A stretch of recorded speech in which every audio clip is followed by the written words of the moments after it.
नागपूर, अकोला, हिंगोली आणि परभणी मधली बातमी आहे। तिकडे आकाशामध्ये एक प्रकाशमान वस्तू दिसलेली आहे आणि आकाशात एक लांब प्रकाशमान वस्तू जाताना दिसल्याची दृश्य ही कॅमेऱ्यामध्ये कैद झालेली आहे। त्यामुळे याबद्दल आता चर्चा सुरू आहे।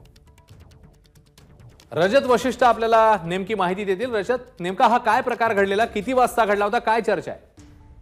अश्विन, अवघ्या काही मिनिटांपूर्वी म्हणजे 7 ते 7:15 दरम्यान नागपूर जिल्ह्यातील बुटीबोरी, कोंढाळी, त्यानंतर नागपूर आणि अमरावती मार्गावरील अनेक गावांमध्ये ही लांब लचक प्रकाशमान वस्तू हळूहळू पुढे जाताना ग्रामीण भागातील लोकांना दिसली। अनेकांनी त्याचे व्हिडिओ बनवलेले आहे।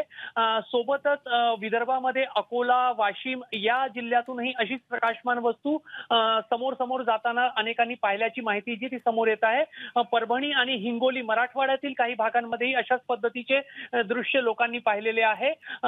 विशेष बाब म्हणजे काही महिन्यांपूर्वी खानदेशापासून अगदी चंद्रपूर पर्यंत लोकांनी अशीच एक प्रकाशमान वस्तू हवेत आकाशातून पुढे जाताना पाहिलेली होती आणि नंतर चंद्रपूर जिल्ह्यातील एका गावामध्ये काही लोखंडी वस्तू कोसळल्या होत्या आणि नंतर तपासामध्ये समोर आला होता की वापरात नसलेल्या एका सॅटेलाइटचे ते तुकडे होते, अशा पद्धतीची माहिती समोर आली होती। आज संध्याकाळी ही जी प्रकाशमान वस्तू दिसलेली आहे या संदर्भात अद्याप कुठलीही माहिती नाही, प्रशासनाकडून कुठलीही माहिती समोर आलेली नाही।